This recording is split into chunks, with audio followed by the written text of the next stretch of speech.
Bonsoir à tous, c'est Tambour Battant consacré au racisme et aux obsessions identitaires. Alors nos premiers invités sont Elisabeth Roudinesco, bonsoir. Bonsoir. Vous êtes historienne de la philosophie, de la psychanalyse, pardon. Vous avez fait une histoire de la psychanalyse en France d'ailleurs, une bio de Freud aussi. Et puis votre dernier livre qui vient de paraître et dont on va parler aujourd'hui s'appelle « Soi-même comme un roi », publié aux éditions du Seuil. Avec vous, Alain Policart, bonsoir. Bonsoir. Alors Alain Policart, je dirais que vous êtes d'une part docteur en sciences politiques, vous avez été professeur à Limoges, vous êtes chercheur associé au CEVIPOF et vous avez publié ce livre qui s'appelle « Comment peut-on être cosmopolite ?» Et puis ici, donc, vous venez de publier « L'inquiétante familiarité de la race, décolonialisme, intersectionnalité et universalisme » aux éditions du Bord de l'Eau. Alors voilà, cette émission est due au fait qu'il y a une obsession contemporaine qui est d'assigner à chacun une identité et de faire que ce chacun se retrouve dans cette identité. Et vous présentez d'ailleurs cette chose au début de votre livre, Elisabeth Roudinesco. Dans ce livre qui s'appelle « Soi-même comme un roi », vous racontez comment vous êtes présente à Beyrouth et vous êtes présentée à ce moment-là comme orthodoxe, d'origine roumaine, alors que vous êtes à moitié juive, à moitié protestante, élevée dans le catholicisme, athée, citoyenne d'un pays laïque, et avec Michel Serres, vous aimez dire « je suis, voilà tout ». Alors, pourquoi cette obsession identitaire ? Comment, au fond, y a-t-il aujourd'hui une assignation de chacun à résidence identitaire ? Je vais répondre, mais juste l'anecdote de Beyrouth est à quelque chose de très émouvant, parce que c'était quelqu'un de merveilleux qui me recevait chez lui, et qui est laïque, et qui m'accueille en me disant « je suis ravie de voir une orthodoxe ». C'est-à-dire que c'était... bon. Et il est laïque, il était laïque, Hassan Twenni. Et c'est une histoire, je le raconte de façon émouvante, quoi. Bon. C'était au passage la première fois de ma vie que je disais que j'étais française. Hein. Ça ne m'était jamais arrivé. Ça va tellement de soi. Moi, ce que j'ai étudié là, c'est en effet qu'il y a eu un retournement en 40 ans de mouvements d'émancipation qui ont utilisé le genre pour ne pas être assignés simplement au sexe biologique, qui ont construit toutes sortes de choses. L'antiracisme, ils se sont réclamés de Césaire, de Fanon, et puis pour le genre de Derrida, Foucault, etc., c'est-à-dire de tout ce qu'il y avait comme penseur de l'émancipation. Et en 40 ans, on a vu basculer dans quelque chose qui était le contraire du début. Donc c'est ce que j'ai appelé dérive. Ça partait de bonnes intentions. Il y a beaucoup de choses qui partent de bonnes intentions et qui se terminent mal. Et donc, évidemment, chute du mur de Berlin, perte au fond de l'idéal communiste, perte de l'analyse marxiste en même temps, hein, il n'y a pas de doute. C'est-à-dire au lieu de s'occuper du social, on s'est occupé de l'identitaire, qui est du social, bien sûr. Hein. Les opprimés de tous bords, les minorités sexuelles. Et puis on est arrivé à un moment où c'est devenu, je dirais, presque réactionnaire. À partir du moment où on se dénomme racisé, c'est-à-dire on endosse l'idée qu'on est l'objet du racisme, on endosse au fond l'idée qu'on ne va pas combattre, mais qu'on va être victime. Or, le grand combat émancipateur, c'est d'être rebelle, c'est de ne pas accepter l'assignation. Ça, c'est curieux parce que ceux qui se présentent comme racisés disent lutter contre le racisme, d'être antiraciste. C'est vrai. Et curieusement, on a des antiracistes qui finalement sont racistes, puisqu'ils se retrouvent identiques à eux-mêmes, dans une même catégorie, en refusant parfois de frayer avec des gens qui sont comme eux. J'ai évité de dire ça. Mais j'ai évité de dire ça parce que j'ai essayé d'être d'une totale subtilité. Parce que je pense que Excusez-moi. Non, mais d'une totale subtilité, c'est pas du tout que mais ce non, que non, vous mais moi dites je ne suis pas subtil. Mais mais j'ai essayé d'introduire la dimension de l'inconscient. Je pense que quand on parle avec eux, ils se rendent pas compte qu'il s'assigne à ce terme. J'ai beaucoup parlé avec des gens qui utilisaient ce vocabulaire. Et j'ai fait remarquer que, en fait, ils allaient à l'encontre de Césaire, de Fanon, etc. Et que reprendre... Parce qu'ils disent, mais on reprend l'assignation immonde pour en faire un combat. C'est-à-dire qu'ils croient qu'ils font ce que Fanon faisait en revendiquant le nègre pour le sortir des cales de l'esclavage. Mais c'est pas du tout le même mot. C'est pas la même chose de dire je suis nègre, etc. Et donc là, je crois que c'est une posture double, qui est il faut qu'on se regroupe entre soi. On peut le comprendre, pour mieux lutter. Et puis, à terme, ça finit par être une identité. Ça ne l'était pas au départ.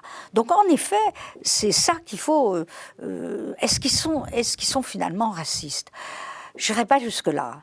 Mais ils sont obsédés par la question de la race au point de finir dans l'identitarisme. Alain Policar, d'où vient cette assignation ? Parce que si l'idée que l'humanité serait divisée en différentes races inégales ne tient plus debout, cette conception du monde, indissociable de la colonisation, continue d'avoir des effets et de produire des discriminations structurelles. Au fond, on peut dire que la race, comme catégorie artificielle construite par les oppresseurs, reste au fond un outil critique pour affronter des logiques de domination et d'exclusion. Oui, précisément. Vous commencez sur le point, Elisabeth Roulinesco le sait, j'ai fait un compte-rendu extrêmement enthousiaste de son ouvrage, tout à fait sincère, elle le sait bien, mais vous commencez sur le point sur lequel j'ai manifesté un léger désaccord, c'est cette question de la racisation. C'est pas tout à fait un hasard. C'est pas tout à fait un hasard. D'accord. Donc il se trouve que il me semble qu'on fait peut-être une erreur de catégorie lorsqu'on parle de racisme. Lorsqu'ils se disent racisés, ceux qui sont victimes de ces discriminations, au fond, qu'est-ce qu'ils nous disent ? Ils nous disent « nous sommes victimes d'un processus de racisation ». Or, qu'est-ce que c'est que la racisation ? C'est introduire du naturel dans ce qui ne l'est pas, dans ce qui est profondément construit. Au fond, le terme de racisé, il manifeste, à mon sens, contrairement à ce que nous avons laissé entendre il y a un instant, il manifeste l'idée que la race est bel et bien une construction sociale. On est assigné à résidence, mais précisément on le refuse, et reprendre le terme de racisé signifie simplement qu'on perçoit qu'on est victime de tout cela. Alors, évidemment, et moi je suis attentif depuis fort longtemps à ces questions de dérive identitaire, ce prurit identitaire, comme dit Jean-François Bayard, il se trouve que cette assignation à résidence, on peut effectivement craindre qu'elle devienne une sorte d'essentialisation, mais c'est pas ainsi qu'ils se présentent eux-mêmes. Non, mais c'est la conséquence. Et, par exemple, sort de là, Alain Policar sort quand même de là l'idée au fond, ils affirment l'irréductibilité des différences. Parce que finalement, en disant qu'ils sont racisés, ils sont l'objet du racisme, enfin du prétendu... Ils le sont.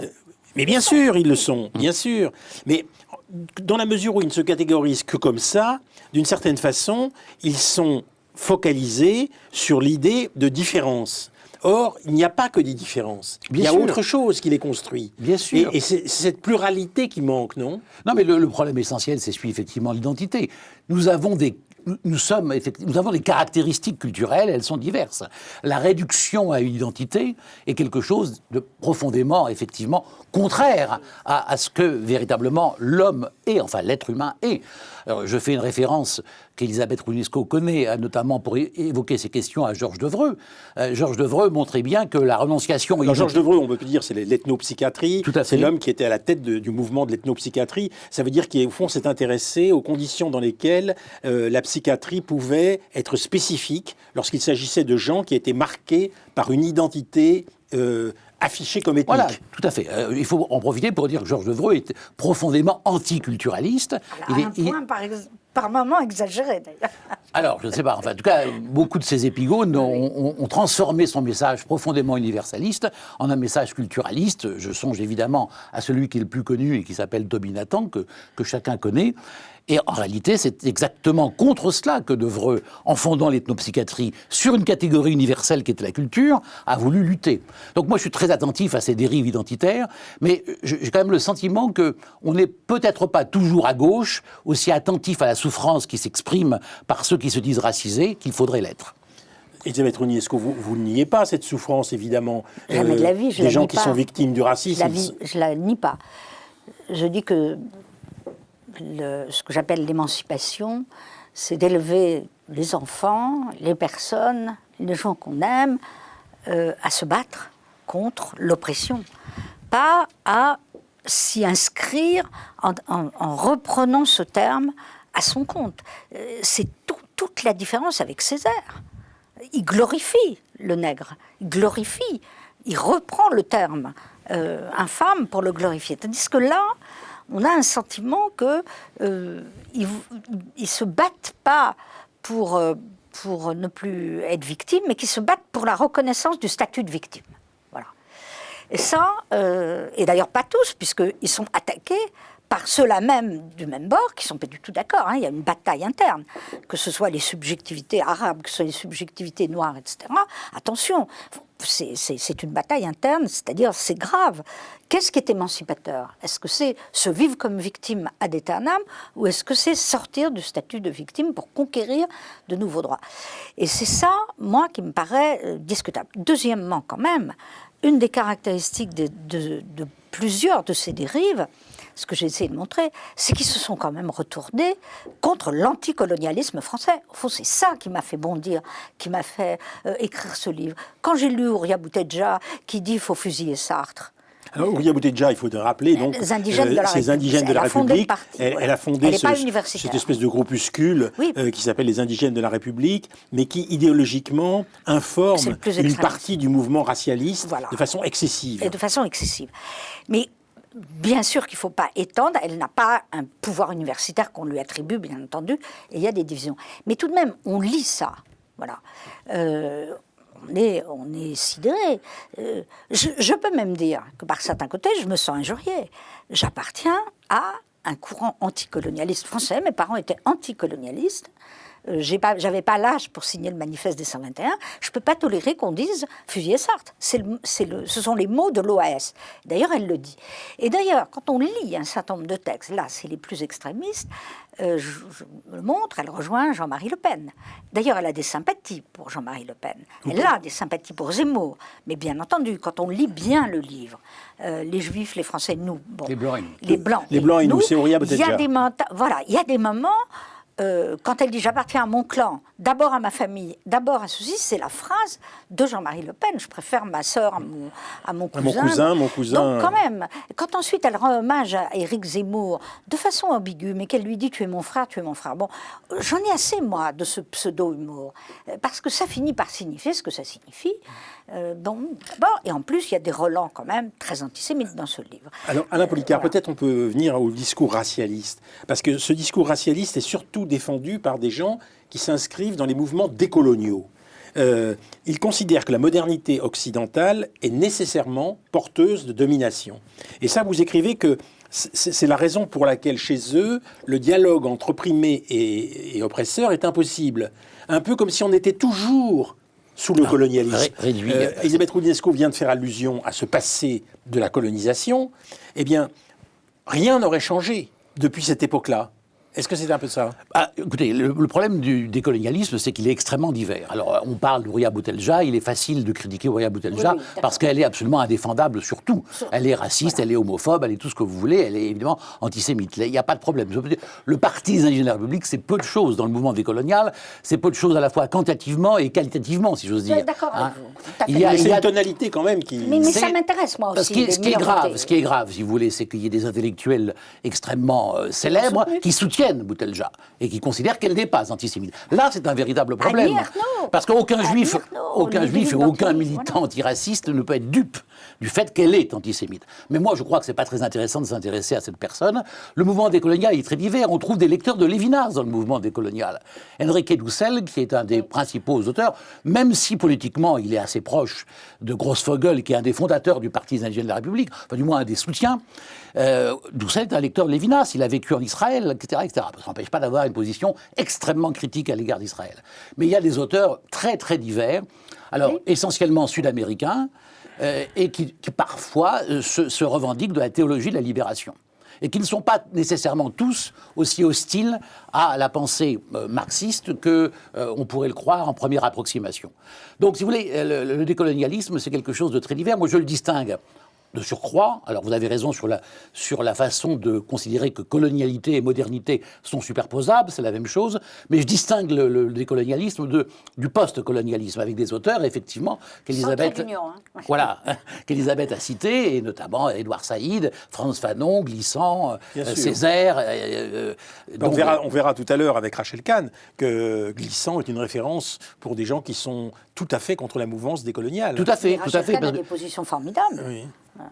Alors, en ce qui concerne Glissant, effectivement, il insiste beaucoup sur la différence qui n'est pas toujours bien perçue entre créolité, celle de Raphaël Confiant, par exemple, et celle et créolisation.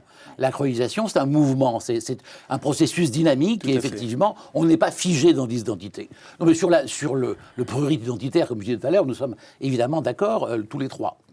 Elisabeth Roudinesco, vous faites référence à Race et Histoire de Claude Lévi-Strauss, et vous montrez que, au fond, déjà sous Lévi-Strauss, il y avait l'idée qu'il ne fallait pas s'enfermer dans les particularités, s'enfermer dans quelque chose qui, au fond, relève de ce qui est précis et de ce qui est un peuple donné.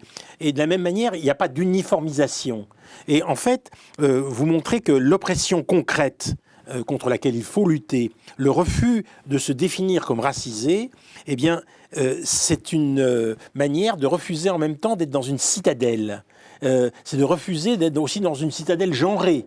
C'est-à-dire que c'est pas parce que je suis femme que je défends le droit des femmes à exister et à se développer et à être l'égal des hommes. C'est pas parce que je suis noir que je défends... Mais je peux être blanc et défendre le droit des Noirs. C'est ça qui est essentiel, non ? C'est du point de vue que nous combattons l'un et l'autre. Expliquez-moi le lien avec Lévi-Strauss. Écoutez, moi, je sais que mon livre est très Lévi-Straussien. Ça fait longtemps que j'ai une grande admiration. Vous le savez, puisqu'on se connaît depuis longtemps, je l'ai bien connu. Et cet homme qui est un peu comme Freud, c'est-à-dire un conservateur éclairé en quelque sorte, m'a toujours assez stupéfié dans la justesse et la nuance de ses analyses. Il a quand même écrit ce grand texte où il dit « la race n'existe pas ». Le racisme existe, mais pas la race. C'est un texte fondamental, parce que c'est la raison pour laquelle je suis pour la suppression du mot race dans la Constitution. Elle n'existe pas. L'être humain, c'est des couleurs de peau. Ça n'est pas des races. Ça va de soi. Mais il fallait le redire. Il fallait entrer dans une nouvelle ère, post-Auschwitz aussi, pour le dire. Donc, ce que j'aime beaucoup chez Lévi-Strauss, c'est qu'il ne fétichise ni l'universel, ni la différence. Il y a des cultures différentes.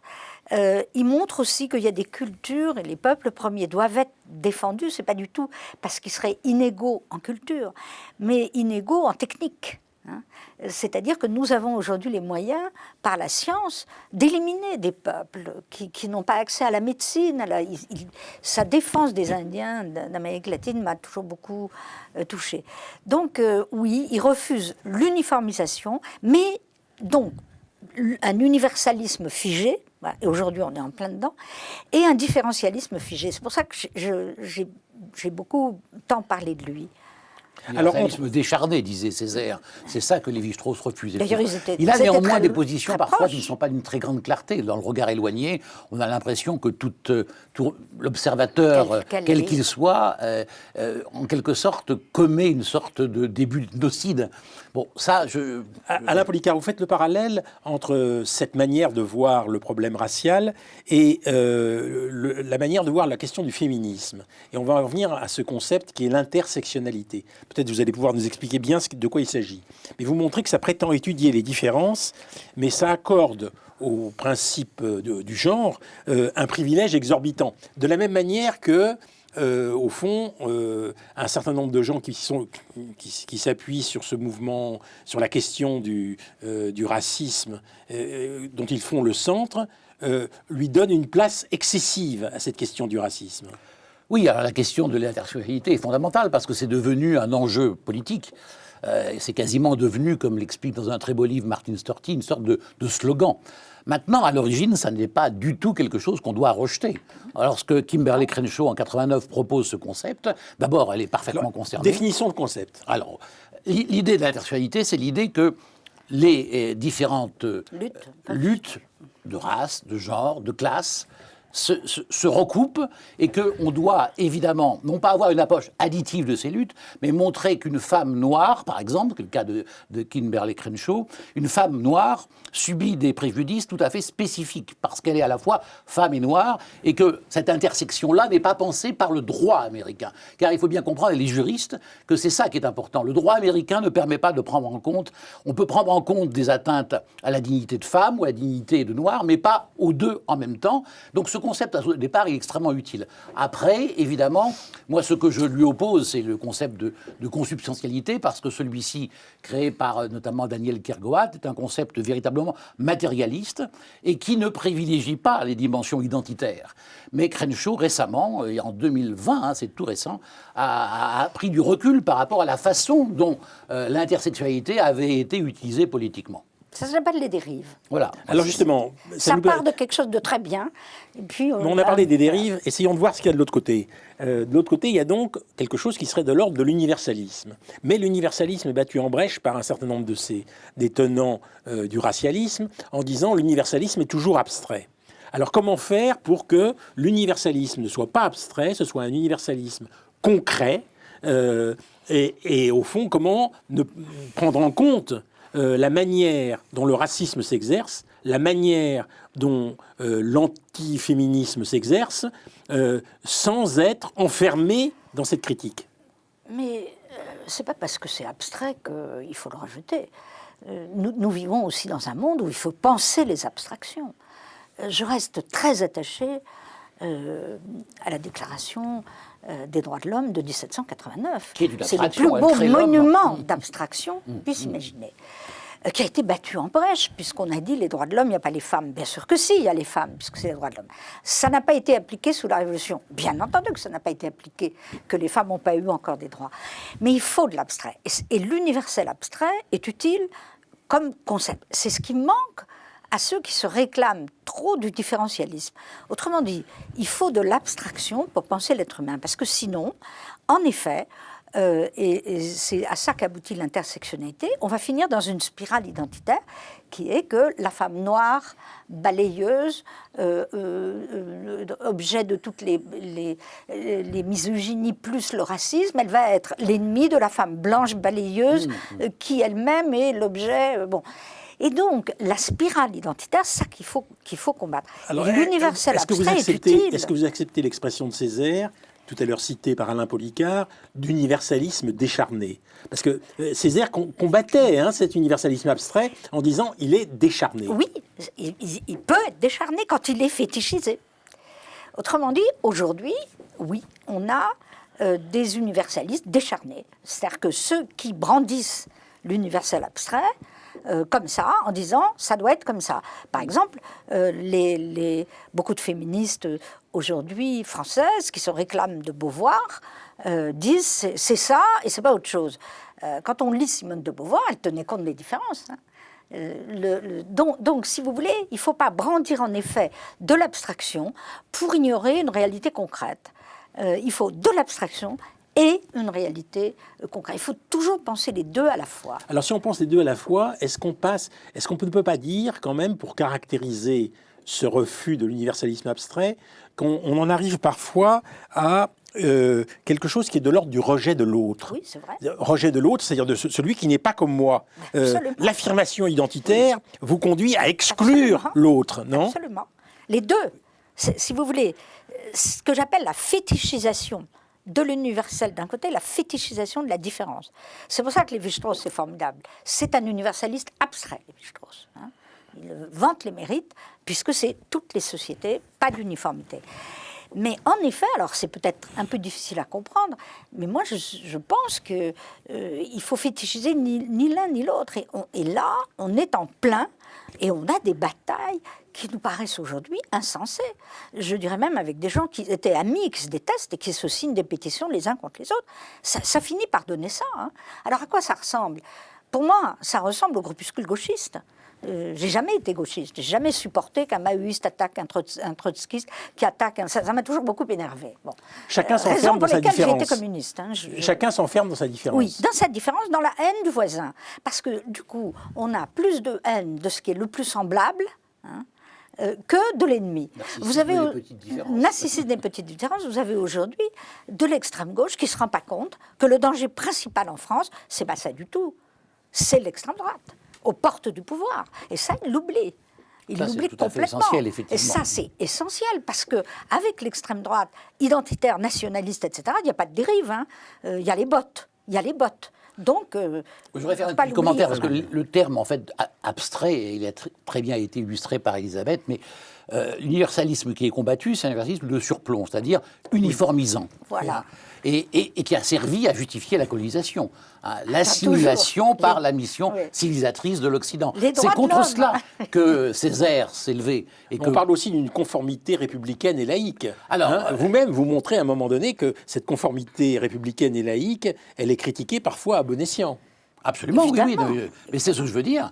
Je suis tout à fait opposé à l'universalisme de surplomb et à ce que vous venez de rappeler, quelque chose qui effectivement abrase les différences, enfin, ne tient pas compte de certaines spécificités par lesquelles parce que l'identité, c'est un concept qui n'est pas totalement inutile au niveau individuel, Bien tout sûr. de même. Hein. Nous nous construisons par un certain nombre de choses qui nous marquent et par lesquelles on raconte notre histoire. On a une identité, et là, Isabelle sera d'accord aussi avec moi, comme Ricoeur le disait, narrative.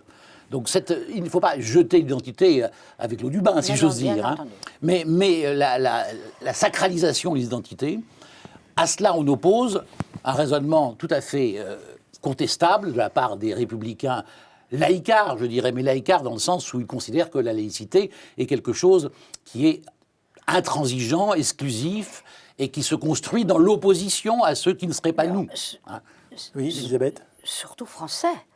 Oui. Ce qu'on voit chez ce que vous appelez chez laïcards, c'est qu'ils ne comprennent pas qu'il y a des laïcités différentes. Bien sûr. Les États-Unis, c'est un pays multiculturaliste, communautariste, laïque. L'État est laïque. C'est pas parce que le président de la République jure sur la Bible que l'État n'est pas laïque. Vous prenez la monarchie constitutionnelle anglaise, c'est un État laïque. Donc il y a d'autres laïcités. Et je crois que là, c'est un défaut très, très, très dangereux aujourd'hui de la part de ces Français, c'est de considérer que seul le modèle laïque et républicain, auquel je suis attaché au point d'ailleurs de le soutenir, bon, comme le faisait Lévi-Strauss, je le soutiens, mais je ne peux pas considérer qu'il est universalisable dans tous les pays. Ils ont d'autres formes de laïcité.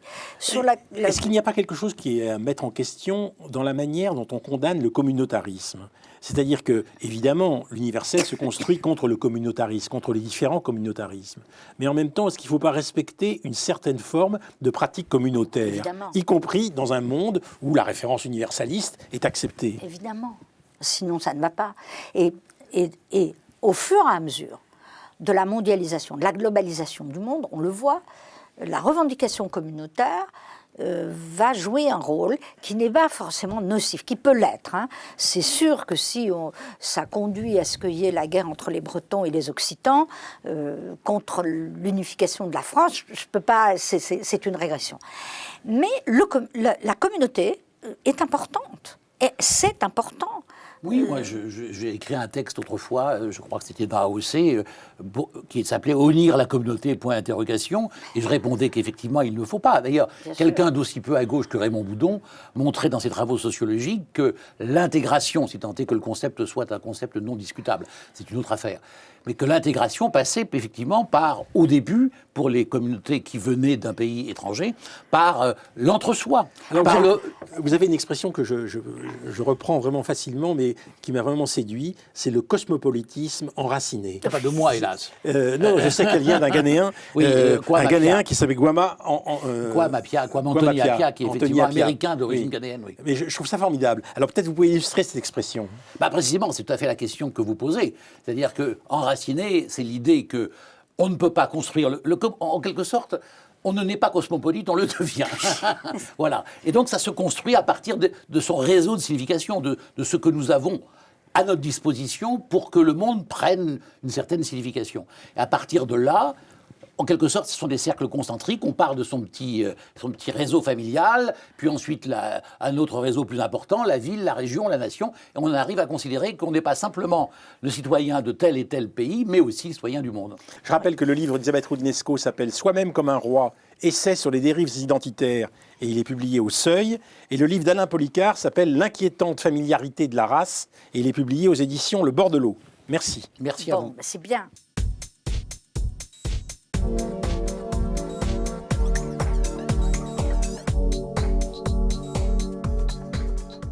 Racisme et obsession identitaire, deuxième partie, sur le grill. Sophie Mendelssohn, bonsoir. Vous êtes psychanalyste. Bonsoir. Vous avez créé un collectif à Pantin qui explore le racisme avec les moyens de la psychanalyse. On va y revenir. Et vous venez de publier La vie psychique du racisme avec Livio Boni aux éditions de La Découverte. Nicolas Bancel, bonsoir. Bonsoir. Vous êtes historien, professeur à l'université de Lausanne. Vous êtes directeur du laboratoire pluridisciplinaire qui s'occupe de ces questions. Et vous êtes vice-président du groupe de recherche ACHAC, que nous suivons très très attentivement parce que c'est une association pour la connaissance de l'histoire africaine. Et donc il y a une position assez claire, je dirais, dans la vie intellectuelle française, dans la mesure où, sur ces questions du racisme et sur ces questions du genre, vous prenez des positions assez ouvertes pour dialoguer avec des gens qui viennent, je dirais, aussi bien de l'universalisme affirmé que d'un certain différentialisme affirmé. Bon, alors on va commencer d'abord avec vous, puisque dans le livre que vous avez publié il y a un certain temps, qui s'appelait L'invention de la race, des représentations scientifiques aux exhibitions populaires, vous vous êtes beaucoup attaché à décrire ces exhibitions populaires. On aura peut-être l'occasion d'y revenir, c'est-à-dire les zoos, où on a exposé des sauvages. Et encore, il y a 20 ans, il y a eu, vous savez ça bien mieux que moi, il y a eu dans l'ouest de la France des zoos où on a proposé à des femmes venues d'Afrique de s'exposer comme ça et de figurer dans des zoos. D'où vient cette origine du concept de race? Vous nous dites entre 1730 et 1790. Alors juste une toute petite précision parce que vous m'avez tendu la perche ou la pique sur la question de l'universalisme et on va dire de l'anti-universalisme. En fait, quand on travaille sur un livre, ces questions-là, on ne s'en préoccupe pas. Sur la question, par exemple, de l'ouvrage que nous avons fait sur les zoos humains, qui a été publié en 2002, il y a une nouvelle édition en 2011, c'est traduit en plusieurs langues. On travaille avec des gens qui sont compétents sur la question. Et en fait, leur position idéologique ne nous intéresse pas, de ce point de vue-là. Du moment qu'ils font un travail empirique sérieux, qui s'inscrit dans la dynamique des recherches internationales, nous, ça nous va. On ne demande pas de certificat d'universalité, de pro-universalisme ou d'anti-universalisme. Alors, cette précision étant faite, oui, le concept de race est un concept qui apparaît en Europe, effectivement, à la fin du XVIIIe siècle, et sous sa version, on va dire, moderne, parce qu'évidemment, on pourrait remonter très loin sur les différenciations de la diversité humaine qui existe, comme on le sait, depuis l'Antiquité. Mais il va se passer une opération tout à fait singulière, un processus tout à fait singulier à la fin du XVIIIe siècle, c'est la scientifisation de ce terme. Et cette scientifisation, elle s'opère par deux versants, de facteurs, de facettes. La première facette, c'est d'abord un affinement des techniques de visualisation du corps. La manière dont on a de mesurer le corps dans tous ces différents éléments, qu'il s'agisse du crâne, du prognatisme, de la courbure du dos, etc., des membres inférieurs et supérieurs. Et on va affiner donc ces techniques visuelles. Je donne un exemple très simple, c'est un chercheur hollandais qui s'appelle Petrus Kramper qui a un très grand rôle en fait dans cette scientifisation. Lui, il va s'intéresser en fait à ce qu'il appelle l'angle facial. Alors, je ne vais pas expliquer ce que c'est dans le détail, mais disons que c'est une mesure mathématique qui permet de déterminer un angle de la face. Et il va en déduire que plus l'angle est ouvert et plus on monte en fait en humanité. Et comme par hasard, le référent ultime, c'est la statuaire grecque. Et là, ça nous ramène aussi à l'histoire de l'art, à Winkelmann, évidemment. Et plus on descend, plus cet angle se referme, et plus on va vers le monde animal. Alors, Campers, il fait une analyse complètement générale, puisqu'il prend l'ensemble du règne animal, il part de la statuaire grecque, et il va jusqu'à la bécasse. Mais entre la bécasse et la statuaire grecque, vous avez une déclinaison, en fait, des différents types humains, qui passe par le nègre, entre guillemets, puisqu'on l'appelle comme ça à cette époque, et qui se trouve à l'intersection entre les grands singes anthropoïdes et puis les autres catégorie humaine qui monte progressivement vers la race européenne, la race blanche. Il y a tout un passage. Oui, il y a tout un passage dans le livre qui est intéressant pour les gens qui ne sont pas spécialistes du secteur sur le travail sur les crânes, comment ils collectaient des crânes, les différents chercheurs, parce qu'en fait, ce que vous expliquez bien, c'est que la notion de race profite pour l'anthropologie, en fait, profite pour devenir une science du sérieux de la médecine et des sciences naturelles.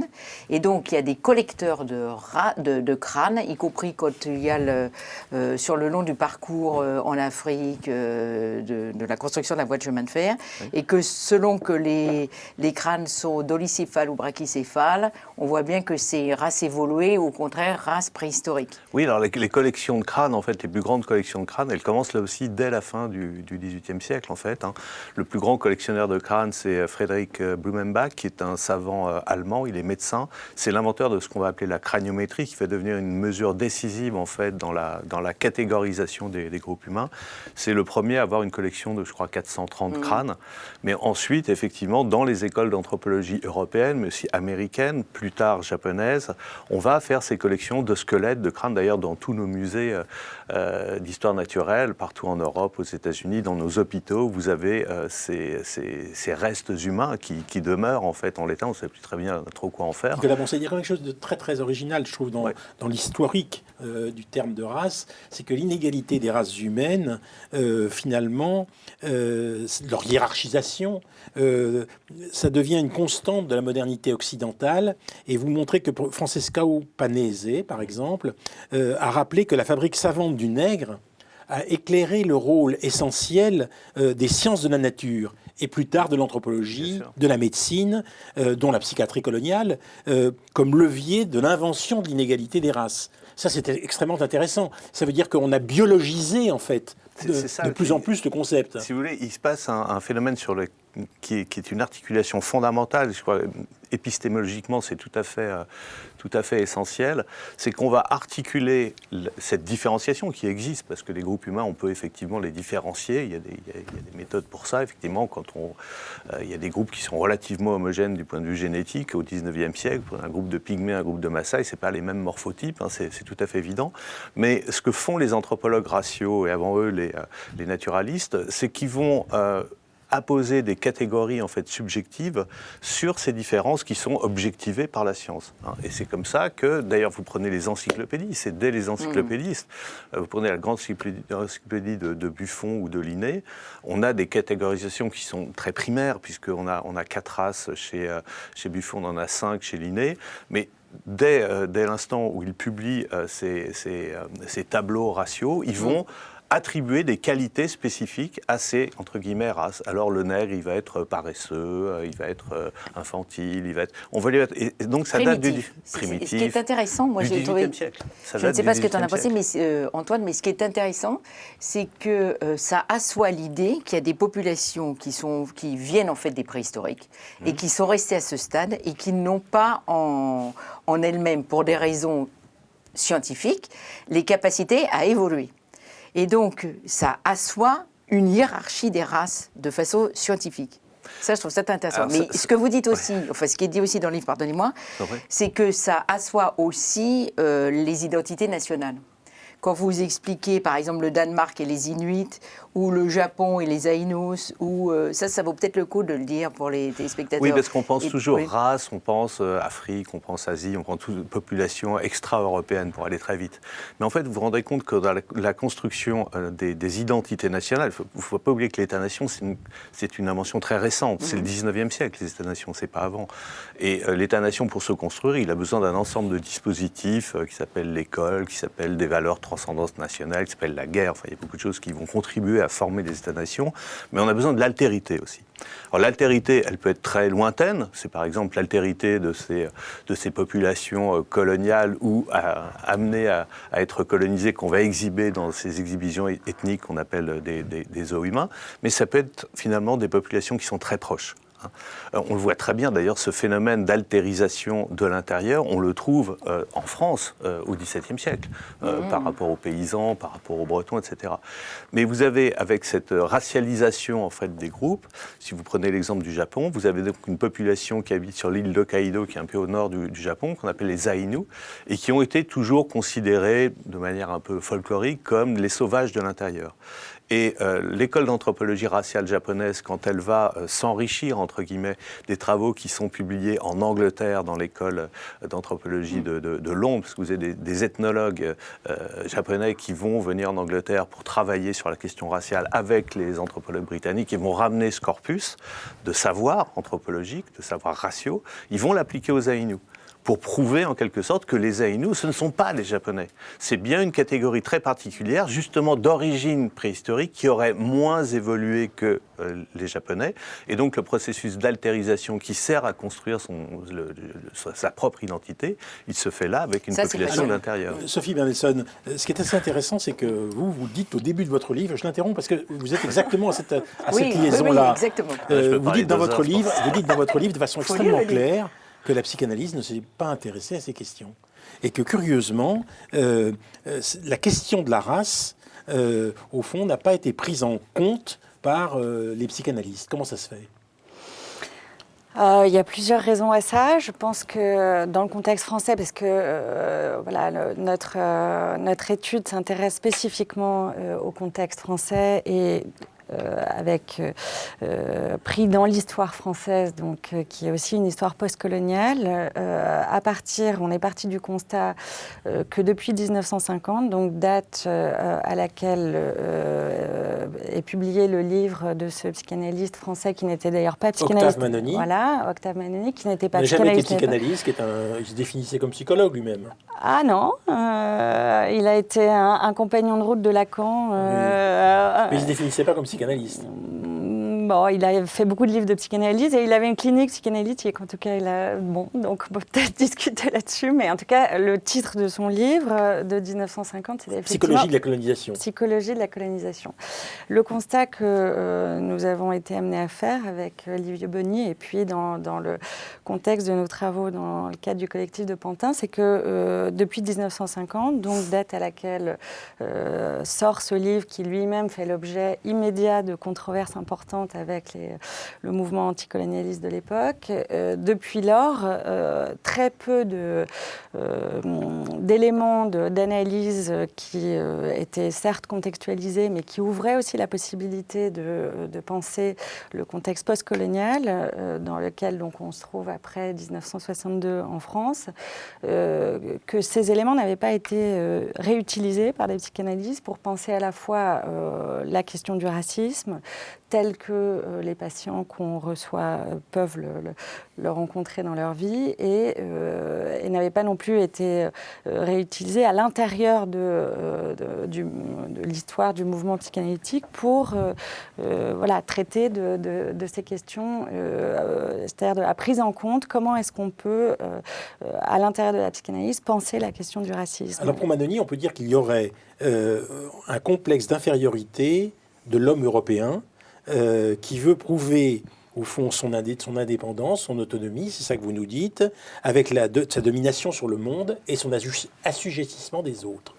Et c'est à partir de là qu'au fond, il y aurait comme une manifestation du racisme contemporain que quelqu'un qui est tenté par la psychanalyse ou touché par la psychanalyse analyse. Alors peut-être je le reformulerai un peu différemment. Ce qui me semble faire, parce que ça c'est effectivement l'objet de la controverse très forte, notamment avec Frantz Fanon, mais aussi avec Aimé Césaire, l'intrication des complexes du complexe d'infériorité côté blanc, du complexe de dépendance côté colonisé, c'est l'objet d'une controverse importante qui a laissé penser d'ailleurs que Manoni et Fanon s'opposaient, alors qu'on peut voir dans la suite des articles de Manoni et aussi dans les travaux de Fanon qu'en réalité, il y a beaucoup plus c'est ce que vous montrez. Voilà, de points de jonction et d'affinités qu'on aurait pu le penser au départ. Mais il me semble que le point vraiment intéressant proposé par Manoni, c'est de penser ce qu'il appelle, et ce qui sera repris ensuite par des sociologues et des anthropologues, la situation coloniale. C'est-à-dire de penser, de se démarquer, de se déplacer par rapport à la tradition française de la psychiatrie coloniale, dont Antoine Porot était un représentant important pour l'école d'Alger, ce qu'on a appelé l'école d'Alger, de se démarquer complètement de cette perspective-là qui fait suite à ce que vous disiez, qui prend le relais d'une anthropologie raciale et raciste, très, très clairement. Voilà, par exemple, le syndrome nord-africain que Frantz Fanon analyse comme étant justement un outil de la psychiatrie coloniale, un outil raciste de la psychiatrie coloniale, voilà, pour stigmatiser les populations colonisées et ne pas prendre en compte leurs paroles. Au fond, le concept de situation coloniale permet justement, au lieu de renvoyer à l'autre, aux populations colonisées, la charge de la psychopathologie, de penser la manière dont l'intrication entre les deux. Voilà, de penser la manière dont la situation coloniale met aux prises les colons et les colonisés et les modifie respectivement. Comment il y a une entre-affectation et une logique, disons un nouage d'une puissance telle qu'elle ne s'arrête pas au moment de la décolonisation et qu'on envoie à la suite. Vous prenez l'exemple de Mérina. L'histoire de Mérina. Des Mérina. Les Mérina, oui, c'est voilà. Une tribu à Madagascar. C'est ça. Et c'est la tribu principale d'ailleurs à Madagascar. Parce qu'il a beaucoup, il a beaucoup travaillé là-dessus. Et donc, peut-être vous pouvez expliquer ce que vous appelez par ailleurs, en termes psychanalytiques, le déni. Verlongnou. Alors, le démenti. Alors, ça, c'est... Il se trouve que donc, le même psychanalyste, Octave Manoni, qui, juste après avoir écrit sa psychologie de la colonisation à Madagascar, rentre à Paris et poursuit une analyse qu'il avait juste commencée avec Lacan et ensuite lâche la philosophie quand même pour passer de l'autre côté. Ce même psychanalyste est aussi celui qui publie 2 textes très importants qui pour nous, sont des jalons qui permettent ensuite de penser la question raciale, la critique de l'universalisme, d'un certain universalisme, d'un universalisme restrictif, qu'on pourrait appeler comme ça. Il publie 2 textes dans les temps modernes, en 1964, qui concernent la réhabilitation d'un processus de défense freudien qui était complètement passé à la trappe dans la littérature psychanalytique d'après-guerre, qui s'appelle donc le démenti. Alors, Verleugnung, c'est le terme allemand que Freud emploie. La traduction principale, c'est déni de réalité. La traduction habituelle, qui est contestée par Manoni, et Lacan reprendra lui-même cette traduction de démenti. Et il publie aussi, en 1966, dans une revue qui s'appelle Race, une revue anglo-saxonne, un texte au titre qui résonne de manière étrangement contemporaine, de Decolonization of Myself. Donc la décolonisation de soi-même. De soi. Si vous permettez, Sonia Mendelssohn, on peut résumer les choses en disant que le racisme de matrice coloniale se présente dès lors comme quelque chose, comme une formation névrotique qui vise à affirmer l'exceptionnalité de l'homme blanc moderne qui a besoin d'un autre primitif, d'un autre sauvage pour être reconnu comme homme. Mais ça, c'est le passé. Attendez, ça, c'est le passé. Moi, la question qui m'obsède, et on a fait ce préambule pour arriver à aujourd'hui, est-ce qu'aujourd'hui, il est légitime de se dire racisé? Est-ce qu'aujourd'hui, cette identité est une recherche de statut victimaire, ou bien est-ce que c'est quelque chose qui relève, à votre avis, de plus que cette recherche de statut victimaire? Moi, je ne pense pas du tout qu'il s'agisse d'une recherche de statut victimaire. Je rejoins tout à fait Nicolas Bancel sur l'importance de l'empirie.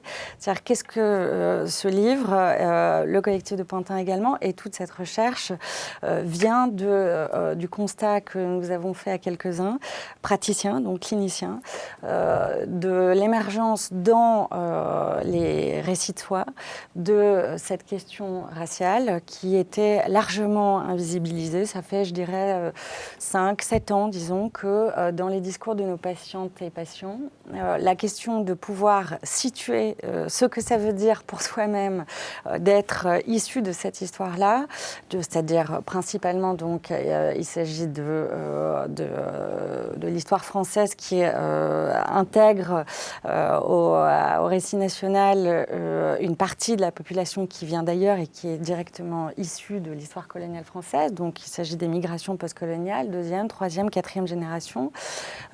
Et donc ces personnes construisent une histoire sur le sol national français. C'est d'ailleurs pour ça qu'on n'est pas du tout, nous, dans une perspective ethnopsychiatrique où il s'agirait de penser les discours à partir, et les affects à partir d'une culture d'origine et de renvoyer donc les gens qui nous parlent ici et maintenant à une origine externe liée à une histoire autre qui ne serait pas celle qu'ils essayent de construire ici avec les outils qu'ils se façonnent pour ça. Est-ce que pour essayer d'illustrer, je suis à côté de la plaque si je dis racontez-nous l'histoire du patient de Manoni qu'il invite à l'apéritif comme erreur, parce que je trouve que ça c'est assez parlant. Je me trompe peut-être, j'ai peut-être mal lu, mais il est content de venir, il sait qu'en fait c'est pas pour lui, il vient quand même, et genre on peut pas lâcher, on sait que c'est un peu faux, mais on peut pas lâcher cette histoire. Vous pouvez raconter ça ou... Alors ça c'est un exemple que Manoni développe pour faire comprendre ce que c'est que le démenti. Donc voilà. Le démenti, il en donne une formule extrêmement simple. Je sais bien, mais quand même. Donc, je sais bien que... Alors, il y a un autre petit exemple freudien qui est assez génial pour comprendre ce que c'est que cette affaire de ce qu'on peut appeler la satisfaction absurde. C'est-à-dire, on sort, disons, d'un cadre de rationalité ordinaire et on va plutôt se retrouver dans une situation dont on sait parfaitement l'absurdité, mais quand même, on ne peut pas lâcher la croyance qui nous produit une satisfaction particulière. Alors, peut-être l'anecdote freudienne qui est tout à fait parlante, qui est peut-être plus simple que celle que vous évoquez. Un patient de Freud vient, qui l'a régulièrement, lui raconte avant l'été qu'une voyante lui a fait la prédiction que son beau-frère mourrait pendant l'été d'une intoxication alimentaire liée à l'ingestion de coquillages et crustacés. Et le patient revient après l'été, reprend son analyse avec Freud et lui raconte que son beau-frère est toujours vivant. Donc, très bien. Et il y rajoute, et Freud à la fois tique et ne va pas aussi loin que Manoni le fera lui-même, c'était quand même formidable cette prédiction, dit son patient à Freud. Donc Freud est tout à fait surpris du fait que la prédiction était manifestement fausse puisque le beau-frère est toujours vivant, mais que ça n'empêche en rien son patient d'éprouver une satisfaction réelle, malgré l'absurdité de la situation. C'est ce point que Manoni épingle de manière très fine dans son analyse du démenti, c'est-à-dire il montre comment il peut y avoir un clivage entre savoir et croyance. On sait très bien aujourd'hui, par exemple, pour prendre la situation actuelle, que les races n'existent pas au sens biologique, mais quand même, on ne peut pas renoncer complètement à la croyance que celui qui vit autrement que nous, à côté de nous gêne et que s'il nous gêne, par ses modalités de jouissance différentes des nôtres, parce qu'il mange autrement, qu'il s'habille autrement, qu'il vit autrement, qu'il écoute une autre musique, que cette gêne-là, qui est visible, parce que la situation postcoloniale, et c'est un point sur lequel Lacan a beaucoup insisté, le mélange des populations qui résulte de l'histoire coloniale produit une situation nouvelle avec des fantasmes nouveaux, où effectivement, mon voisin qui est autre que moi, et qui me met sous le nez ces modalités de jouissance différentes, eh bien, je ne peux circonscrire la différence entre lui et moi qu'en le racisant à nouveau.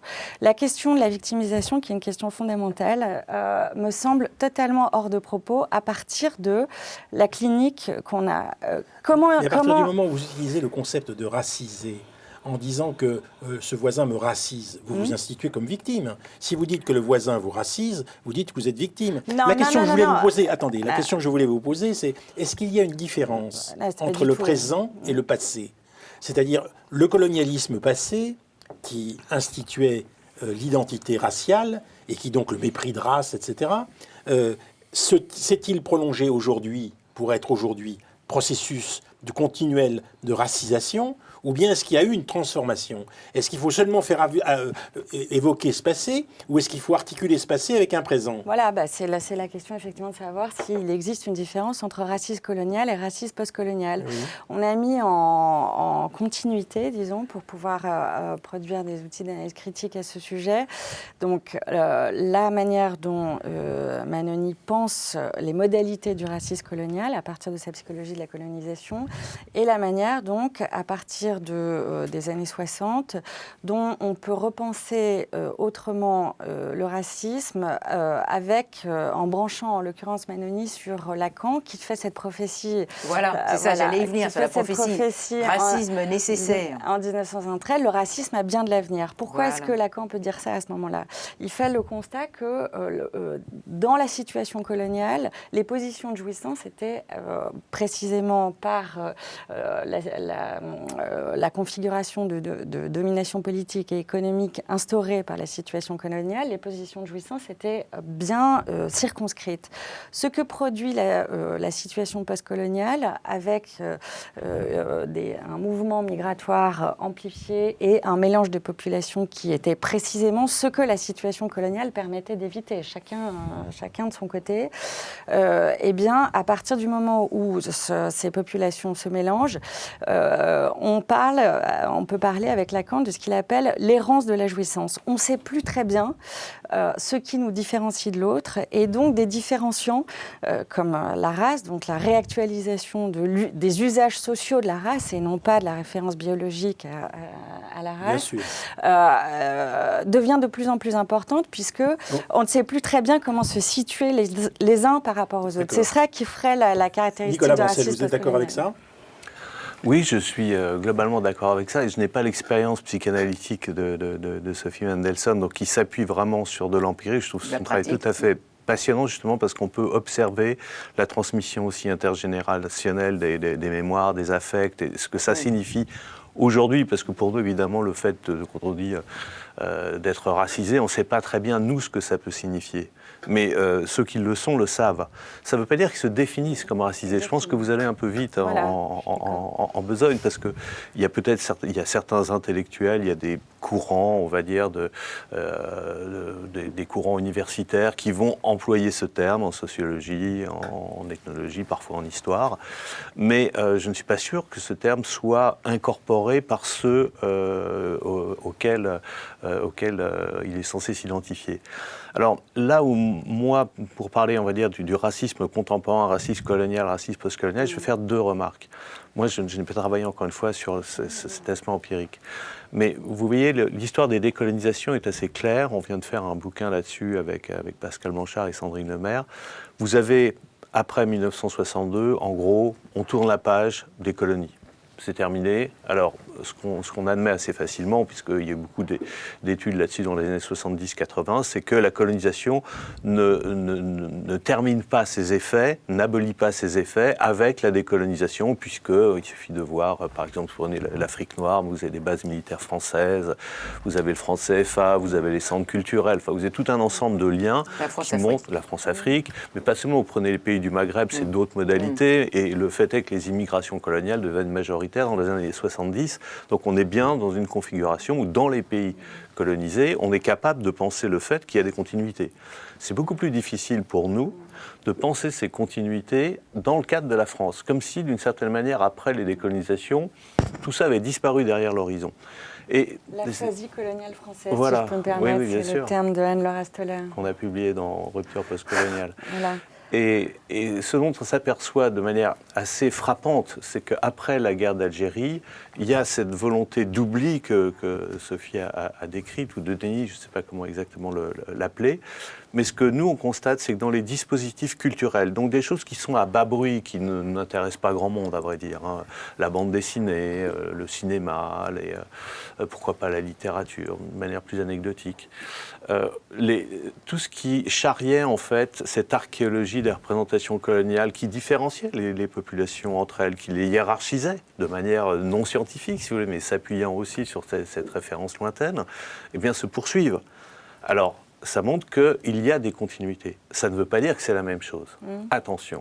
Deuxième point, et là, je vais être très ferme là-dessus. Des continuités ou des effets de race qui persistent? Non, il y a des effets de continuité, par exemple, dans les systèmes de représentation. C'est parfaitement clair. Quand vous regardez, par exemple, les sondages qui sont publiés depuis les années 60 jusqu'aux années 2000 sur la perception des Français des autres catégories de population, les Arabes, les Noirs, etc., vous avez des constantes.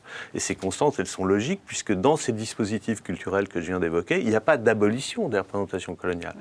Alors pourquoi c'est pas la même chose? Parce que les choses se transforment. Je suis un historien, je ne vais pas dire que la situation coloniale est comparable avec la situation qu'on vit en France. Ce serait absurde. Ce serait absurde. Il y a des phénomènes qui s'arrasent, qui disparaissent. Et moi, je dois dire, pour apporter une note d'optimisme peut-être... Il y a des traces qui demeurent. Il y a des traces qui demeurent, évidemment, et il y a des structures qui restent prégnantes. Non, mais laisse-lui dire l'optimisme, parce que sinon, on n'aura que Lacan et sa prédiction catastrophique. Voilà, et ma petite note d'optimisme, c'est que j'ai des enfants, enfin des beaux-fils et mon fils qui sont passés par l'école, et je vois qu'il y a une évolution quand même tout à fait extraordinaire depuis une quinzaine d'années à l'école. Alors, aux grandes dames de Luc Ferry qui trouvent que parler d'esclavage, c'est mettre la France en péril, mais on parle de la colonisation, on parle pas autant qu'on devrait sans doute, mais on évoque la colonisation, l'esclavage. Il y a des cours d'éducation civique aussi, où on apprend justement à gérer les différences. Alors évidemment, tout ça, c'est du politically correct pour ceux qui représentent le courant, je veux dire, conservateur, agressif d'aujourd'hui. Mais quand même, ce que je vois, ce sont les effets sur ces enfants, et ces effets sont positifs. C'est-à-dire qu'il y a vraiment quelque chose d'incorporer progressivement qui fait que, oui, on accepte mieux aujourd'hui ces différences, et je crois que c'est quand même une bonne nouvelle. Merci à tous les deux. Alors, je rappelle que le livre de Sophie Mendelssohn s'appelle « La vie psychique du racisme ». Il est écrit avec Livio Boni aux éditions de La Découverte. Et on peut lire donc de Nicolas Bancel L'invention de la race, mais aussi, pour ceux qui l'ont, le post-colonialisme. C'est un petit bouquin que vous avez fait au PUF. Ouais. Et puis, Sexe, race et colonie, pour ceux qui l'ont, aux éditions de La Découverte. Merci à tous les deux. Merci beaucoup. Merci à vous.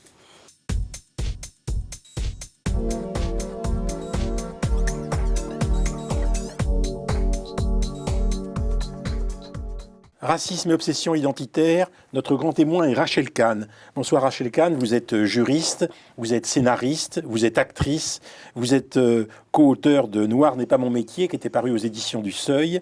Vous avez écrit un roman qui s'appelle Les grandes et les petites choses chez Anne Carrière. Et vous venez de publier ce livre qui s'appelle Racé. Et vous êtes en même temps coordinatrice de La Place, un centre culturel hip-hop de la ville de Paris. J'ajoute que vous êtes championne de France du 4 x 100 mètres. J'ajoute que vous avez été conseillère régionale en Ile-de-France. Je vais arrêter parce qu'il y a tellement de choses à dire sur vous que ça va faire trop. L'essentiel, c'est que ce livre est un chef-d'œuvre, Racé, de mon point de vue, parce que Racé, si j'ai bien compris, ça veut dire belle race. Et pour vous, le fait d'être noire et juive, puisque vous êtes noire et juive, n'empêche pas que vous vous sentez à l'aise dans cette société et que vous refusez le concept de racisé. Oui, en fait, j'avais envie d'écrire un livre d'aujourd'hui, de 2021, alors qu'on a Thomas Pesquet qui est dans les étoiles, alors qu'on trouve un vaccin, des vaccins en moins d'un an. On est quand même dans des avancées extraordinaires. Et ce qui est très étrange avec cette race qui réapparaît aujourd'hui, c'est que ça nous renvoie à des concepts du XVIIIe siècle, XIXe siècle, et la haine, comme si on n'avait pas évolué dans nos humanités, en fait. Et j'avais envie d'écrire ce livre-là dans notre temps, dans notre contexte aussi de pandémie, de tout. Et surtout, Racé, c'est un texte d'amour pour la liberté, en fait. C'est-à-dire que ce mot « racé », c'est très français comme mot, à la fois patrimonial parce que ça veut dire pur sang, et dans le même temps, moi j'y mets ma définition qui est sans mêler. Donc c'est un mot qui veut dire les deux, et c'est ça, c'est une liberté qu'on a avec les mots et dans La l'interprétation. polysémie. En même temps, c'est une critique formidable de la pureté, parce que vous nous expliquez que vous êtes la fille d'une juive polonaise, d'un gambien musulman, votre père, et qu'en fait, vous avez grandi en Touraine, et donc vous êtes la synthèse de tout ça. Votre père parle plusieurs langues, lui aussi il est pluriel, il a des identités plurielles, tout en étant gambien et musulman. Et au fond, on a l'impression en vous lisant qu'à la suite de Gary, à la suite de Glissant, il y a chez vous une identité mêlée qui n'est pas du tout de l'ordre du métissage, mais qui est de l'ordre, je dirais, de la créolisation, c'est-à-dire d'un processus. Créolisation, c'est un mot que j'emprunte à Glissant, d'un processus qui vous fait assumer cette diversité et cette pluralité. Oui, dans l'unité et dans la singularité. Et merci de rappeler Glissant, et merci de le rappeler très justement, parce qu'aujourd'hui, il y a beaucoup de personnes qui parlent de créolisation, mais en pensant que la créolisation, c'est d'aller boire un verre de tiponche et que tout le monde est mélangé, tout le monde est un gloubi-boulga de tout ça, alors que c'est pas du tout ça. C'est effectivement que nous sommes des archipels, nous sommes ces petites îles, et qu'en fait, en étant ces petites îles, dans nos complexités, dans nos douleurs, dans nos souffrances, dans notre passé, on a toujours cette puissance en nous qui nous permet d'aller vers l'autre en tant qu'archipel. Et c'est ça Glissant. Et effectivement, moi, j'ai un petit peu parlé du concept de métissage qui ne me plaît pas, parce que le métissage, tel qu'il est conçu, c'est cette espèce d'eau tiède, convenu, ce 50-50. Non, mais c'est surtout figé. Et qui se réfère à la race, en fait. Qui se réfère à, on va dire, moitié blanc, moitié noir. C'est pas ça, en fait. On est des additionnés. Donc on n'est pas des soustractions, on n'est pas 50% de trucs, 50%... Non, on est 100% de tout. Et c'est ça la créolisation.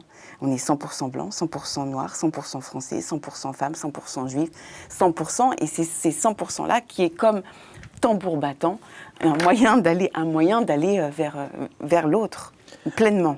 Rachel Kahn, vous dites comme Socrate, au fond, vous différez tous les jours de vous-même. Je diffère de moi-même, c'est-à-dire je suis chaque jour quelque chose d'autre. Comme si, au fond, l'identité vous enfermerait dans un donné figé que vous refusez. Et on peut dire que ce qui est fondamental dans votre livre, c'est les autres dans la peau. Vous dites « j'ai les autres dans la peau ». C'est-à-dire, au fond, c'est votre rapport aux autres, c'est votre rapport aux autres qui vous définit. Oui. Quand on grandit avec des parents différents, on ne s'en rend pas compte, mais on se construit dans la différence, en fait. Ce rapport freudien ou lacanien au père et à la mère, on ne ressemble ni à l'un ni à l'autre. Ce n'est pas quelque chose qu'on intellectualise, c'est quelque chose que l'on prend comme ça. Et donc, forcément, tout de suite, à la naissance, on a un rapport à l'autre qui est démultiplié. Et après, effectivement, avec le mélange, avec ce mélange, mais quand on prend toutes les racines à 100%, on est toujours l'autre de quelqu'un ou d'un groupe. Alors je voudrais vous interroger sur... Juste, vous avez, pardonnez-moi, mais quand même, pour le téléspectateur, une très jolie formule, justement, puisque vous évoquiez Lacan, en disant que votre père vous avait donné une enveloppe sombre pour vous protéger. On voit bien exactement dans cette très belle formule, parce qu'elle a des formules magiques. Je ne sais pas si c'est le moment d'en parler, si tu veux parler d'autre chose. Vas-y. Moi, j'ai adoré le livre, non seulement pour son contenu, son fond, mais surtout son côté littéraire et d'ingéniosité langagière. Je ne sais pas comment dire autrement. Il y a une élégance, il y a une tonicité, pétillance. Il y a une pétillance de votre style. Et alors, c'est jouissif pour la lectrice ou le lecteur. Ça suppose qu'on adhère, mais par exemple, vous dites un trou noir, c'est trop blanc. Non. Vous dites une pensée qui ne pense à NSE, rien. Vous dites, pas une identité de l'identique, je ne suis pas la diversité, mais j'ai la diversité en moi. Dans les choses un peu plus polémiques, mais on y viendra peut-être, le caquettement me donne la chair de poule. Mais non, franchement, c'est trop drôle. Sur des sujets qui sont tellement polémiques, tellement ennuyeux, pensez en archipel plus qu'en chapelle. Moi, j'ai adoré vos trouvailles sur les mots. Et vous dites, le bouche à bouche, ça sauve des vies. Et le mot à mot, ça sauve tout court, quoi. Ben voilà, mais c'est ça. Oui, c'est ça. Est-ce que ça, c'est Rachel Kahn, quoi? Oui, mais on n'a c'est pas la du tout première. parlé de ça dans la Alors, presse. jamais. On Rien. n'en a jamais. Vous Merci. avez été prise Mais dans la oui, polémique. Mais voilà. À C'est- Donf. Oui, à Donf. Alors que le bouquin, c'est un bouquin, mais littéraire. Oui, c'est On un- sent le père derrière. Oui. La mère aussi, bien sûr. Bah, ma mère était libraire, donc voilà. Mais c'est effectivement, ça, le c'est ça. père, avec la juste, avec Le mot juste. le mot juste, le mot juste. Et en fait, dans ce livre-là et dans ces mots-là, ma volonté, c'était de m'exprimer pleinement et non pas à demi-mot. Et vrai. Et vrai, et je le dis, non pas à demi-mot, non pas à demi-mois. Et en fait, j'ai fait avec ma créolité dans ce livre et dans la manière dont les mots sonnent, et ça, c'est effectivement mon père qui m'a transmis ça. Parce qu'en fait, le français, je l'ai appris grâce à un père qui ne parlait pas français. Oui. Et donc, en fait, c'est ça. Un français très littéraire. Très en fait. littéraire, Bien sûr. et puis aussi avec des conceptions du français. Pour un étranger, c'est toujours bizarre. Moi, je sais que mon père, je vais vous raconter une anecdote, mais mon père adore quand il va au Sénégal ou en Gambie, parce qu'effectivement, les gens ont des lèvres très charnues, etc. Il fait exprès de leur dire « arrête de faire ta fine bouche ». Et en fait, ça, c'est l'humour de mon père. Oui, C'est-à-dire qu'en c'est fait- merveilleux. En fait, c'est-à-dire qu'il y a nous, on a ces expressions, on n'y réfléchit pas. Mais quand on est en distance, quand sûr. on a ce regard distancié, le décalage de l'étranger et de la sonorité aussi, et ben voilà, ça donne racé. Et c'est surtout parce que c'est des sujets graves, il Mais faut bien en sûr. rire. Alors, d'ailleurs, Ah vous avez oui, une oui, formule- mais parler du fond aussi. hein. Bien sûr. Vous avez une formule, par exemple, vous dites « je ne suis pas une synthèse, je suis une insolence ». Alors, essayons exactement d'aller au cœur de ce qu'il y a là derrière. Oui, je pensais, moi, que j'étais une synthèse. Et en plus, j'en avais parlé aussi avec Manu Dibango de ces histoires de synthèse qui sont très belles, mais que finalement, en 2021, par rapport au repli identitaire, par rapport à ce qui se passe contre la France, contre l'universalisme, contre la laïcité, contre notre liberté, eh ben, j'ai compris que j'étais une insolence, qu'en fait, je dérange profondément, que c'est mon existence même qui est dérangeante, parce que c'est l'histoire de France que j'ai dans la peau. Entre la Shoah et l'immigration, je n'aurais pas pu naître ailleurs qu'ici. Donc c'est une insolence, ça, parce que ça veut dire que ce qu'il y a dans les textes, dans la Déclaration universelle des droits de l'homme et du citoyen, dans nos principes fondamentaux, je l'ai dans le sang. Et ça, pour les gens qui ne veulent pas y croire, ou qui nous donnent à voir une France irréelle ou fantasmée de violence, de haine, de déchirement, d'absence de modernité, mon existence est un vrai problème. Alors, Rachel Kahn, voilà, je voudrais que vous répondiez à ceux qui vous ont précédé, c'est-à-dire Sophie Mendelssohn et Nicolas Bancel, qui disaient l'un et l'autre que, concrètement, ils ont éprouvé expérimentalement la souffrance des gens qui sont noirs, et que cette souffrance, dans un pays où la majorité est blanche, on ne peut pas la balayer d'un revers de main. Excusez-moi de poser cette question sans doute naïve, mais est-ce qu'il vous est arrivé de réfléchir à cette souffrance, la vôtre éventuellement? Est-ce qu'il vous est arrivé de souffrir d'éventuellement mépris raciste de la part des gens qui vous voient comme non blanches? Et à partir de là, qu'est-ce que vous avez fait de cette souffrance pour ne pas l'identifier à la souffrance du colonisé, sikh, et montrer que c'est tout à fait autre chose et que ça peut être, je dirais, transformé? En fait, c'est tout l'objet de la troisième partie Exactement. de Racé sur la réparation. C'est-à-dire qu'en fait, une réparation, c'est une douleur d'abord. C'est une douleur de regarder en face ce qui est blessé, ce qui est déchiré, pour pouvoir réparer. Et la réparation, c'est quelque chose qui est toujours irréparable. Le processus est là, mais il restera toujours quelque chose de cette histoire de la déchirure. Et évidemment que j'ai écrit ce livre très précisément parce que cette souffrance est présente, mais qu'elle n'est jamais... Figée. Elle n'est jamais figée, mais surtout, on n'en prend pas soin, en fait. C'est-à-dire qu'il y a une souffrance, et tout de suite, on va aller vers de la colère, une absence de pouvoir mettre des mots sur cette souffrance. Les gens n'arrivent pas à exprimer très précisément ce qui fait leur souffrance. Et c'est vrai que je me suis aidée sur mon pédigré, entre la Shoah et entre cette couleur de peau aussi, pour appréhender le fait que l'humanité est en souffrance aussi. C'est-à-dire que ce n'est pas qu'une question de... nous sommes des êtres morcelés, nous sommes des êtres déchirés. Et oui, alors, une couleur de peau, on essaie de mettre un espèce signifiant maître qui est la couleur de peau, mais après, derrière tout ça, il y a un morcellement qui est profond. Ce morcellement-là, on essaie de le masquer à travers le langage. Et donc d'avoir un langage commun et pour nous faire croire que voilà, chacun a son signifiant, voilà, et on est blanc, noir, machin, et comme ça va mieux, et surtout on regarde pas la réalité en face. La réalité, c'est que nous sommes divisés, morcelés, et que notre langage intérieur est incompréhensible, surtout. Si on se mettait chacun à parler selon notre propre langage intérieur profond, celui de notre propre morcellement, on ne se comprendrait pas. C'est toute la fin du bouquin sur la création. Tout à fait. Et ça, c'est vraiment intéressant. Quand vous citez Éluard, et ta bouche qui se tait peut prouver l'impossible. Quand vous parlez de la part d'ombre, de la douleur, car l'incapacité à approcher le secret intérieur. Ou quand vous citez Lacan, le langage scinde à l'intérieur de nous-mêmes. En fait, on attend un prochain bouquin là-dessus. Parce que... Pour achever le tikkun olam. Alors peut-être oui, c'est ça, est-ce qu'on réparer. peut préciser qu'est-ce que c'est le tikkun olam, qui est un élément capital de la tradition juive, Oui. et qui est une idée selon laquelle, enfin je crois, on essaye de réparer quelque chose. Oui. Ça, c'est le projet de Réparer la création, j'ai compris. Oui, puis en fait, ça, c'est le projet de toute une vie jusqu'à la fin.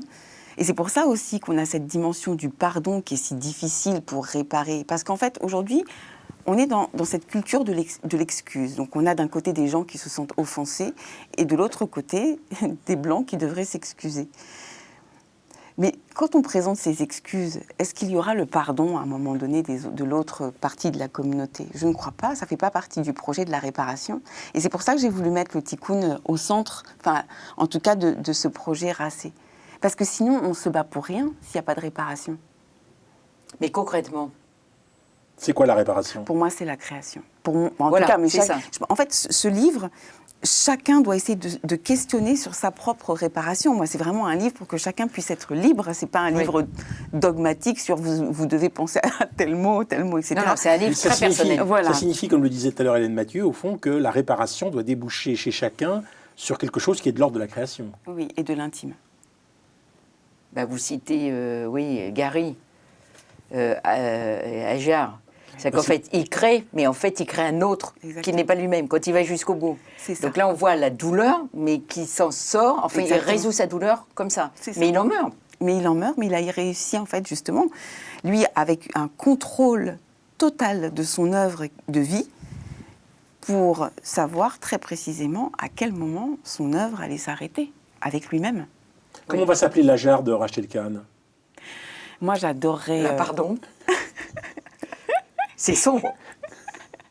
Moi, j'adorais sur Ajar, j'adorais écrire quelque chose sur Mademoiselle Dreyfus, dans Gros Câlin, Oui. qui est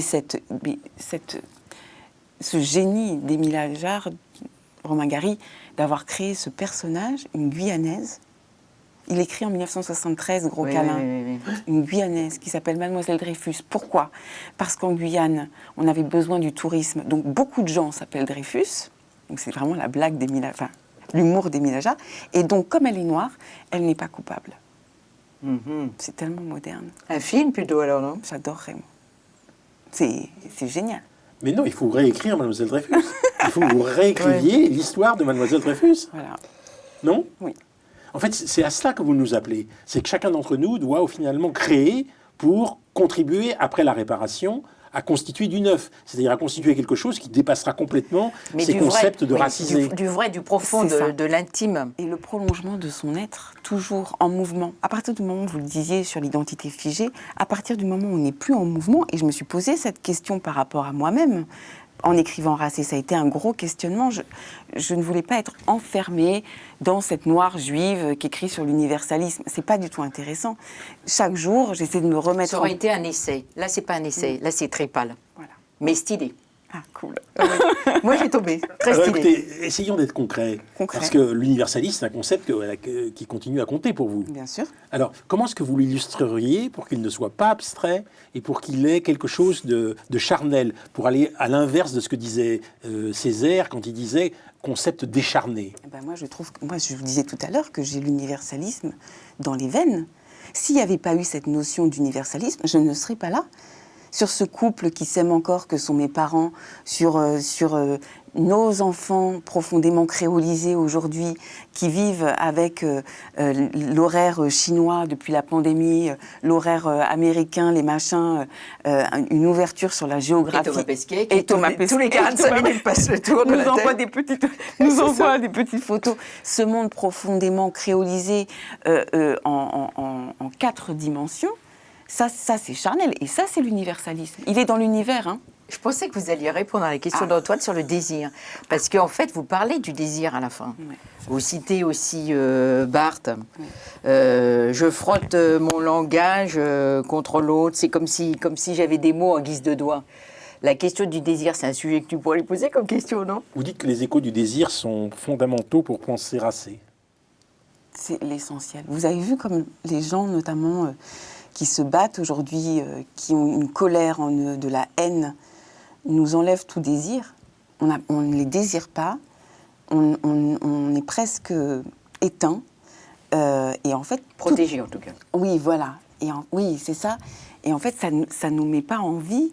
On a vu pendant cette période-là à quel point le désir de vivre était important pour... Et là, avec nos terrasses qui s'ouvrent, on est dans ce désir de partager un café, quelque chose de très simple, ensemble. Et tout de suite, on a été comme des enfants émerveillés par une tasse de café en terrasse.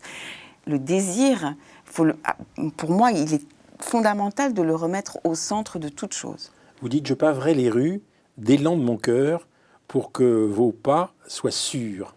Oui, c'est une phrase d'Akhenaton. Oui. Et que vous Très reprenez. belle phrase. Alors peut-être on peut essayer d'aller au fond là. Qu'est-ce qu'il y a dans cet éloge du désir pour pouvoir vous permettre justement de déboucher sur la création? En quoi il y a un lien entre désir et création? Déjà, c'est une nécessité absolue, le désir. C'est irrésistible. Pour que la création soit vraie.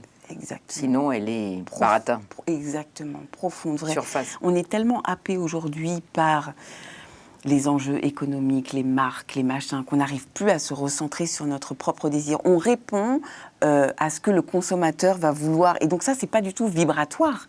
Le désir, c'est quelque chose qui vibre, qui est en vie. Et effectivement, cette création-là qui est irrésistible, c'est que moi, Racé, je ne pouvais pas faire autrement. Je ne pouvais pas ne pas l'écrire. C'est un livre de vie, en fait. C'est un livre qui est pas un cri, mais où j'avais envie justement de parler en liberté sur cet universalisme et sur remettre la création, le désir au centre, ce mouvement-là qui est comme un battement de cœur. Alors comme un battement de cœur, en même temps, le langage est une peau. Vous nous dites que le langage, c'est une manière au fond, d'être vous-même et que vous frottez votre langage contre l'autre. J'aimerais que vous me parliez de cette manière de frotter son langage contre l'autre. Qu'est-ce que c'est finalement? Vous savez, il y a un philosophe qui s'appelle Simone Veil qui disait beaucoup que l'attention était absolument centrale. Oui. Qu'est-ce que c'est que cette attention à l'autre qui permet de frotter les langages? Sur l'attention, c'est un mot que j'aime beaucoup. À la fois parce que ça veut dire attention, mise en garde, et en même temps être attentif. Et en fait, les gens confondent souvent... Attentionné, oui. Oui, confondent souvent l'intention, qui est quelque chose d'assez égoïste, au fond. C'était une bonne intention, même si la personne vous fait du mal, en fait, c'est une bonne intention.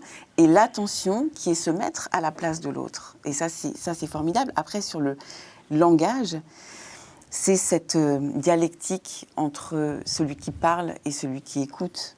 C'est toujours cet échange, cette réciprocité. C'est ça, le langage.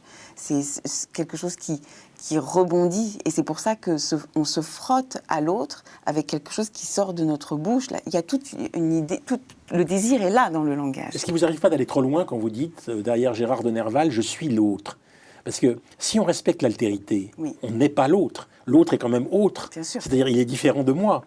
Et je dois faire attention à ce qu'il est, etc. Oui. Et en conséquence, à quel moment on risque, si vous voulez, de déraper et de ne plus être l'autre de façon suffisamment altérée. Oui, altérée. Alors, hors de soi. Hors de soi. J'ai cité Gérard de Nerval parce que c'est mon voisin de Saint-Germain-en-Laye. Enfin, il avait sa maison. Et donc, comme c'est la maison juste à côté, ça me plaisait beaucoup de le citer. Après, il a fini aussi complètement, enfin, un peu dingo. Comme souvent. Voilà. Ce qui est intéressant dans votre questionnement, c'est que on n'est jamais tout à fait l'autre et on n'est jamais tout à fait soi. Mais par contre, on peut essayer de devenir ce qu'on sera, et peut-être que ce qu'on sera se rapprochera de cet autre-là. L'autre, c'est ce qu'on sera, souvent. Moi, je dirais aussi, c'est une approche. Moi, je l'ai vécu comme une approche assez féminine, parce que forcément, vous êtes dans vos enfants. Ça va t'énerver, ce que je vais dire. Je sens que ça va t'énerver. Mais la réponse à ta question, c'est un peu ça. On est obligés, nous, d'être l'autre tout le temps. Tout le temps. La charge mentale, on est obligés. Mais enfin, on ne va pas refaire redescendre son livre là-dessus, mais quand même. Non, mais de ne toute façon, m'assignez pas une racer- résidence masculine. Non, mais par contre, c'est pas pour rien que racer, c'est eux. Hein. C'est pas innocent. En plus, en le mettant en et, on aurait confondu avec race. Alors, ça ne voulait pas du tout dire la même chose. Oui.